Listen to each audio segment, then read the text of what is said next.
Assalamualaikum dan halo semuanya. Semoga kalian selalu sehat dan dilancarkan segala rezekinya dimanapun kalian berada. Sebelumnya saya mau mengucapkan terima kasih kepada kalian semua yang sudah mensupport channel AK Movie. Semoga kedepannya bisa memberikan hiburan yang lebih baik. So, film yang akan kita bahas kali ini berjudul Jalsah yang baru dirilis tahun 2022. Film ini melibatkan nama-nama besar seperti Vidya Balan dan Zevanisa. So, tanpa berlama-lama di awal, langsung aja kita masuk ke alur cerita filmnya.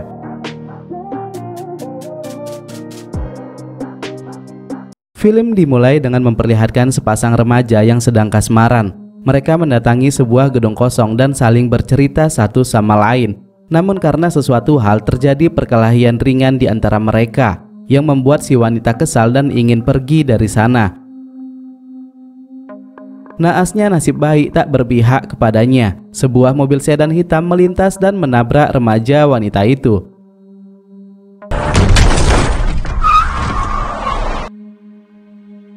Skin kemudian berganti kepada seorang jurnalis TV yang sukses dan terkenal bernama Maya Menon. Maya bekerja di sebuah acara televisi bernama Face the Truth. Karena dirinya, acara TV itu memiliki rating yang sangat tinggi dan memiliki followers yang sangat banyak. Maya dikenal sebagai jurnalis dengan semboyan kejujuran dan moral yang tinggi, sehingga siapa saja yang akan diwawancarainya akan merasa takut jika kesalahannya terbongkar di depan publik. Maya merupakan single parents. Ia tinggal di sebuah apartemen mewah bersama ibunya yang bernama Nyonya Rukmini dan anak laki-lakinya bernama Ayus. Dari kecil, Ayus sudah menderita Down syndrome. Namun walaupun begitu, Ayus adalah segalanya baginya. Mereka juga memiliki asisten rumah tangga bernama Ruksana yang sangat menyayangi Ayus seperti anaknya sendiri. Di kantor, Maya memiliki hubungan spesial dengan bosnya yang bernama Amar. Malam itu, Maya bekerja lembur sehingga harus pulang lebih larut. Ia pun meminta Ruksana agar menginap di apartemennya menemani Ayus dan ibunya. Ruksana memiliki suami bernama Salim. Malam itu Salim juga sedang bekerja lembur, sehingga Ruksana menyuruh Salim mengantarkan kedua anaknya ke apartemen Maya karena di rumah tak akan ada yang mengawasi mereka. Namun anak pertamanya yang bernama Aliyah menolak dengan alasan ia tak bisa belajar jika berada di ruangan ber-AC. Singkatnya, Salim pun membawa anak laki-lakinya bernama Imad kepada Ruksana. Ia langsung bermain dengan Ayu selayaknya seorang sahabat. Sorry, Bol. Nahi, Baba. Tetapi di sisi lain, Aliyah ternyata berbohong. Pada pukul 12:30 dini hari, ia malah keluar dari rumah dan menjumpai pacarnya yang bernama Rizwan. Dengan sepeda motor ala belalang tempur, mereka pun berkeliling kota. Di sisi lain, pada pukul 2:30 dini hari, Maya sudah selesai bekerja. Ia kemudian mengemudi mobil seorang diri karena supirnya sudah pulang lebih dahulu. Maya terlihat sangat mengantuk, sehingga untuk menghilangkannya ia pun memutar lagu dengan sangat keras. Tak disangka, karena hal itu ia malah menabrak seorang wanita remaja yang tak lain itu adalah Aliyah.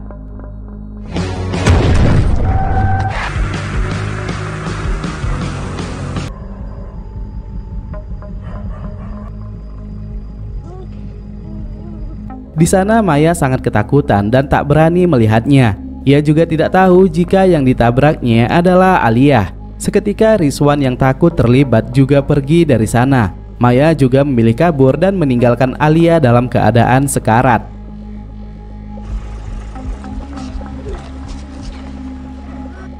Sesampainya di basement apartemen, Maya langsung memarkirkan mobilnya dengan sangat ketakutan.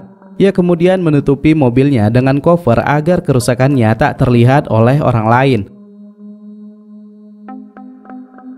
Pukul 6 pagi, Ruksana mendapatkan kabar kecelakaan Aliyah. Bersama Imad, ia pun segera menuju ke rumah sakit. Ia sangat terkejut ketika melihat keadaan putrinya yang sangat memprihatinkan.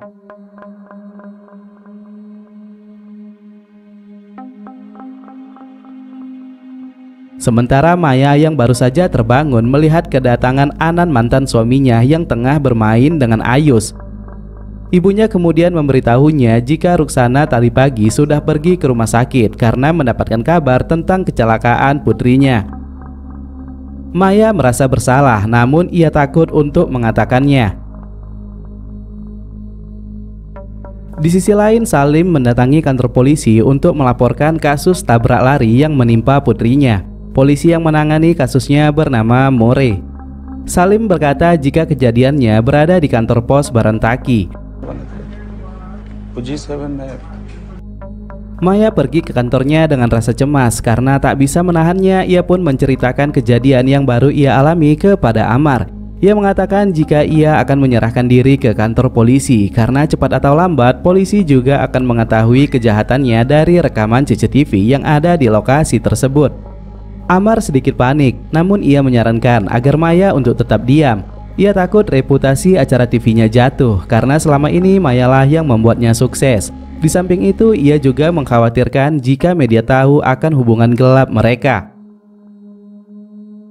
Maya yang sudah mengetahui jika Alia selamat kemudian mendatangi rumah sakit tempat Alia dirawat.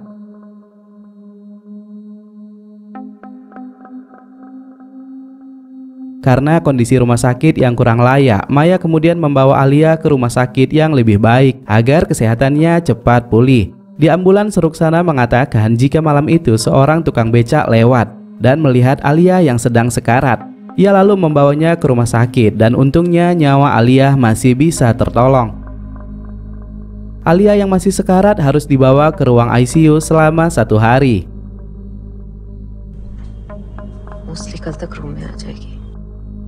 Maya meminta supirnya agar membawa mobilnya ke bengkel dan memperbaiki segala kerusakannya untuk menghilangkan bukti.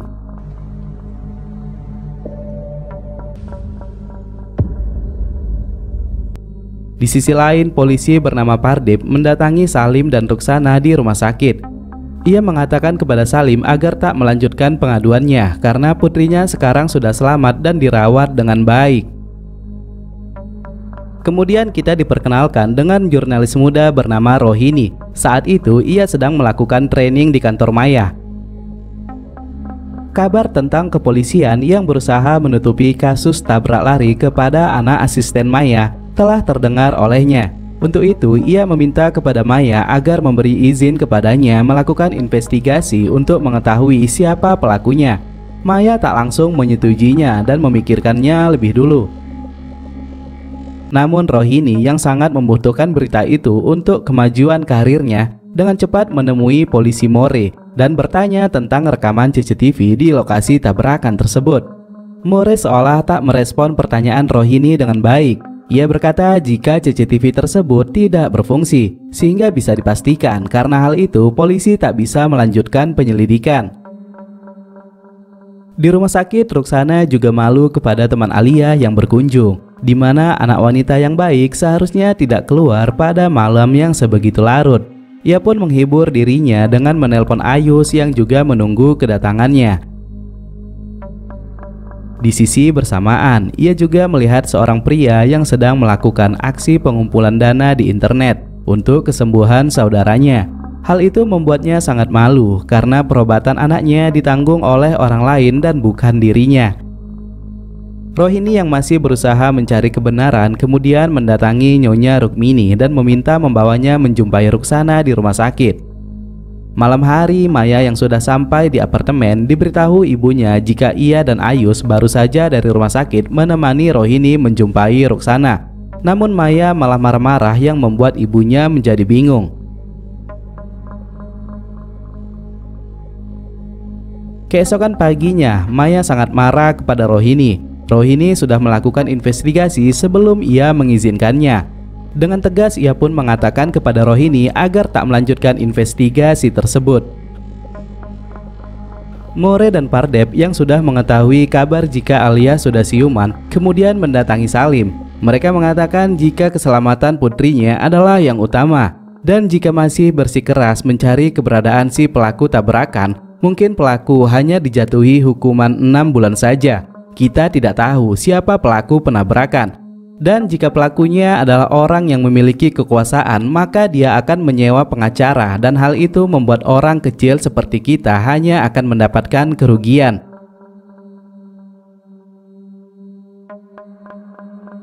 Perjumpaan singkat dengan Rohini di rumah sakit membuat Ruksana tahu jika Alia memiliki hubungan dengan seorang pria bernama Alam. Ia segera mendatangi tempat kerja Alam. Dengan sangat marah, ia pun mengancam dan memukulnya. Aksinya dihentikan oleh pemilik bengkel. Alhasil Ruksana pun pulang dengan kesal.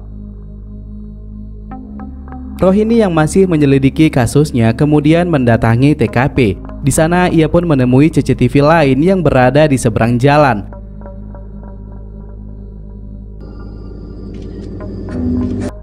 Ia lalu mengirimkan pesan suara kepada Maya akan kebenaran yang sebentar lagi akan ia temukan.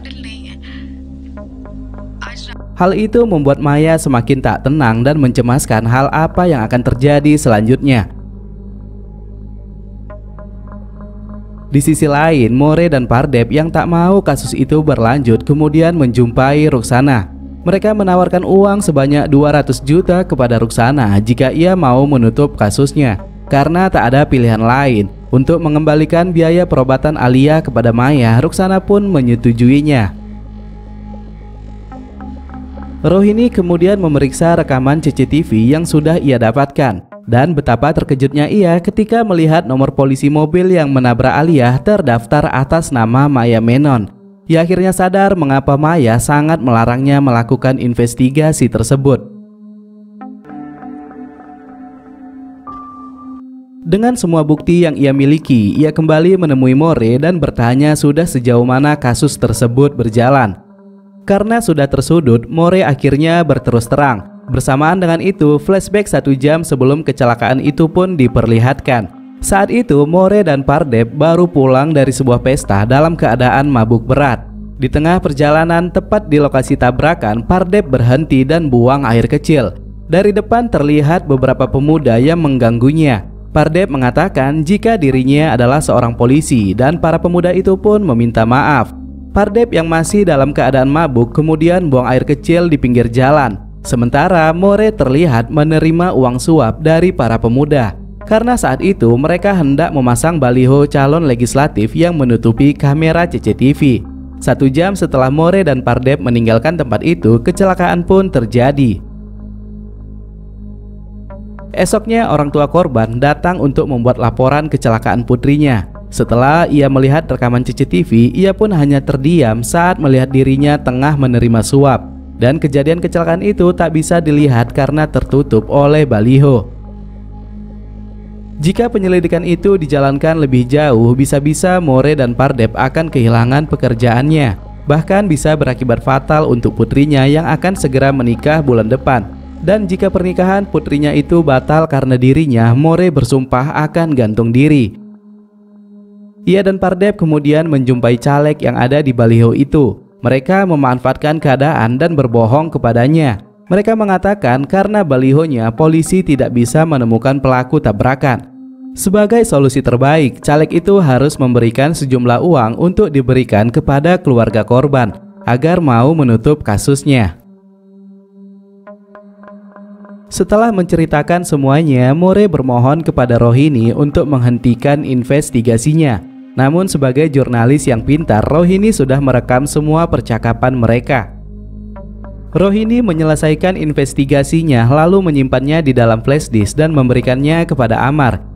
Ia mempertimbangkan akan risiko yang didapatkan jika ia menaikkan kasus tersebut kepada media.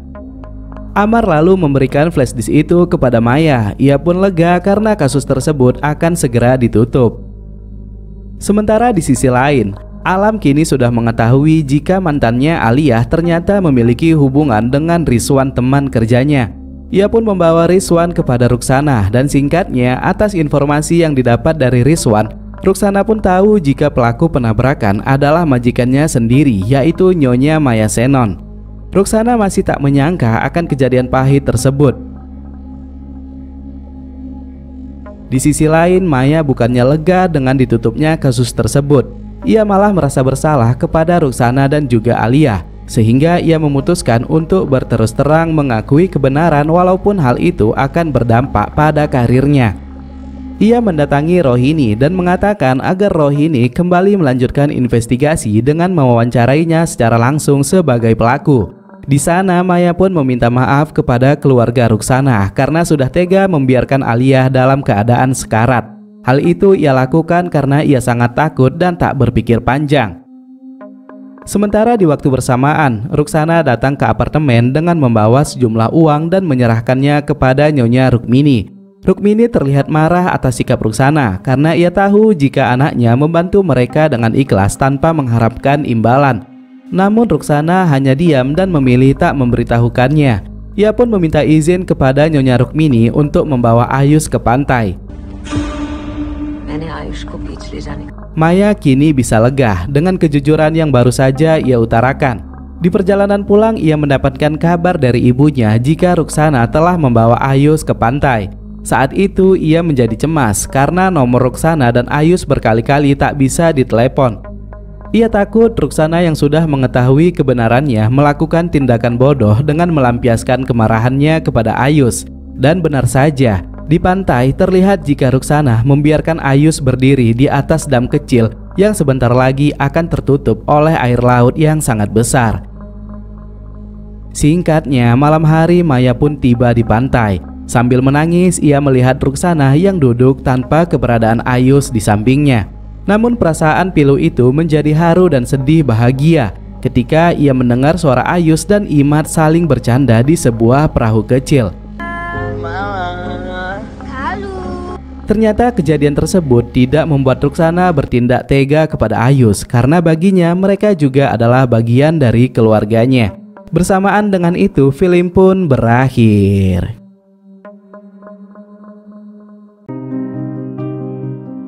So, mungkin sampai di sini aja ya cerita kali ini. Buat kalian yang ada kritik dan saran, silahkan tulis di kolom komentar. Saya Ahmad pamit undur diri. Jangan lupa untuk tetap hidup sehat. Thanks for watching and see you to the next video. Bye bye.